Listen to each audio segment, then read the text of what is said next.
Rodrygo isn't lacking in attention, but the way everything revolves around him right now is truly ironic. Real Madrid no longer puts him at the center of their plans. Xabi Alonso clearly prioritizes younger and more explosive options, from Mastantuono to even Brahim Díaz.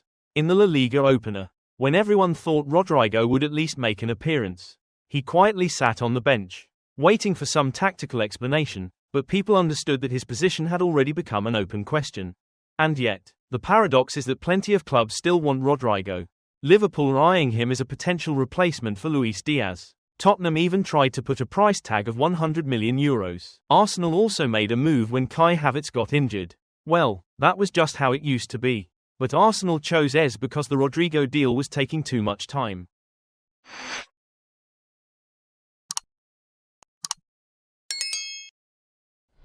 In the end, everything still stopped at the level of rumors. And there was even more ambiguity coming from Rodrigo himself. The Brazilian player refused to leave Madrid at any cost. He wanted a destination that was ambitious and big enough, while also demanding a minimum post-tax salary of €12 million per year.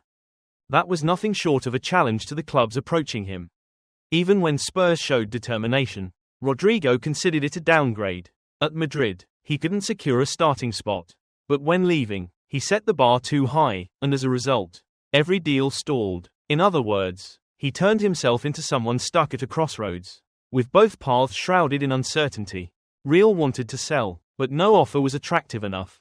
He wanted to leave, but at the same time, he wasn't willing to give up the Champions League star status he once had. In that context, Rodrigo's actions only added more ambiguity. A casual social media post about having a clear mind and many tasks ahead was immediately scrutinized. Some guessed he was hinting at leaving the Bernabeu, while others thought it was simply self-motivation before the new season. Then came Mastantuono's arrival, which looked like a temporary full stop to Rodrigo's role. Madrid is not short of alternatives, younger, cheaper, and even more promising. So Rodrigo's transfer story isn't really about whether someone wants to buy him, but about the uncertainty on both sides. Real wants closure but lacks the right conditions. Rodrigo wants to maintain his status, yet fears losing everything. Another summer has gone by, and he is still standing there, stuck between the bright lights of the Bernabeu and plane tickets that were never printed. If he truly wanted a blockbuster offer, Rodrigo should have moved early in the summer, or at the latest mid-window, when clubs still had money, squad space, and hunger to strengthen. But now, with the market about to close, most clubs have either spent their budgets or are saving the last resources for real necessities. Demanding a minimum salary of €12 million net per year plus a transfer fee close to €100 million at this stage is like kicking the ball into an empty field where no one is waiting. That price is too high, not only making it hard for Real to offload him but also closing the door on Rodrigo himself. The question is, does he realize this? Or does he still believe he carries the same aura from those Champions League goals of the past? Looking at potential destinations, Arsenal already secured Ez, so that's off the table. The remaining clubs aren't enthusiastic either. Liverpool, Tottenham, Bayern, all considered, but at those figures they'd rather wait for cheaper, lower-risk options. This delay, combined with an inflated self-perception, has left Rodrigo hanging, not attractive enough to push through immediately, but too risky to be a last-minute gamble. Real Madrid has also lost interest. Or rather, Xabi Alonso has bigger problems to solve before even addressing Rodrigo. Rodrigo probably needs to be more decisive. Because the salary demand looks less like a realistic condition and more like a deliberate barrier, a polite way of shutting out suitors rather than a genuine wish to leave. If he truly wanted out, he knows well that few clubs would spend nearly €100 million plus a heavy wage package at the end of summer. Which makes it hard to believe he is genuinely pushing for a departure. On the contrary, it feels like a coded message: I still prefer to stay at Real Madrid. And in context, that's not surprising. At Madrid, he still has status, a place in the locker room, and rotation opportunities in a long season across multiple fronts. He may no longer be seen as a key piece under Xabi Alonso. But wearing white at the Bernabeu and competing in the Champions League every year is a privilege not many clubs can guarantee. In other words, Rodrigo is choosing the safe option, using his salary as a shield to save face amid transfer rumors, while quietly reaffirming his loyalty to Real. The only question is, how long can this ambiguity last? Because staying half-hearted could turn him into surplus in a squad that is becoming increasingly crowded. If he's patient, opportunities will come. After all, This is a player who has scored in big Champions League games and helped win La Liga. Surely there will be chances.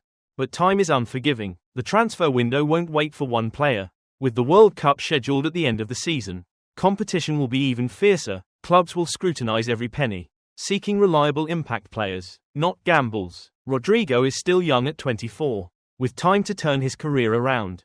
Yet one season sitting on the bench at the Bernabeu could kill his rhythm.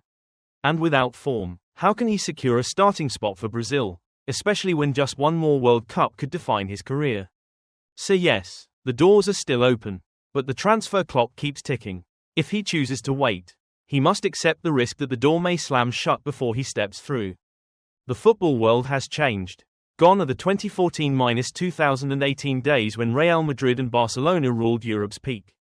Back then, leaving the Bernabeu was seen as a step down, while just being in the real squad meant automatic prestige. Today, football has shifted to a multipolar reality.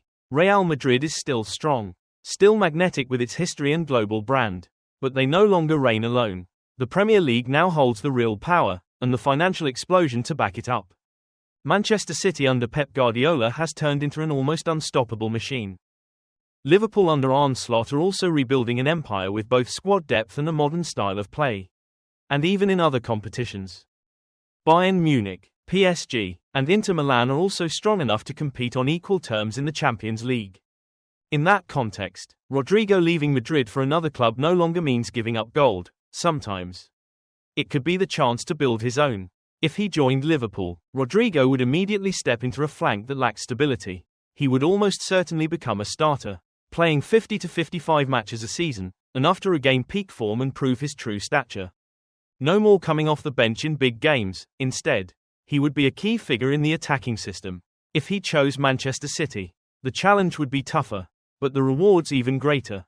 Pep Guardiola has repeatedly turned talented attackers into world-class superstars, from Raheem Sterling and Riyad Mahrez to Phil Foden. With his penalty box finishing, pace on the wing, and knack for decisive positioning in big games, Rodrygo could easily become a perfect piece in that machine. More importantly, success in the Premier League would elevate his brand value and international reputation to a new level, something harder to achieve at Real Madrid, where the spotlight is shared among too many stars. It must be stressed that modern football is no longer unipolar. Real Madrid is no longer the only destination for those chasing greatness. For Rodrygo, a bold decision to leave could carry a very different meaning, not abandoning the Champions League dream, but charting a new path to prove himself in this multipolar race. And perhaps one day, people won't look back with regret that he left the Bernabeu, but with admiration for his courage in choosing the harder road to become a true star. Rodrygo's representatives have in fact flown to England for talks, a move that could mark a major turning point in this summer's transfer window. According to reports, his agents are holding negotiations with several Premier League clubs, with Liverpool standing out as a leading option. They are working to arrange a deal with one of England's top sides, and Liverpool has already shown strong interest. At the same time, other outlets confirm that both Liverpool and Manchester City are actively in pursuit. Sources insist Rodrygo's entourage travelled to England specifically to negotiate with the two clubs. The timing of this move makes it clear, Rodrygo no longer simply wants to leave Real, he is taking real action to secure a new destination. If Liverpool or City step forward with a strong enough offer, it could provide the leverage to accelerate talks and finalise a deal before the transfer window closes. With time running out, and the World Cup drawing near, Rodrygo must make a quick decision. Regular game time will be vital to maintain form and secure his starting place with Brazil.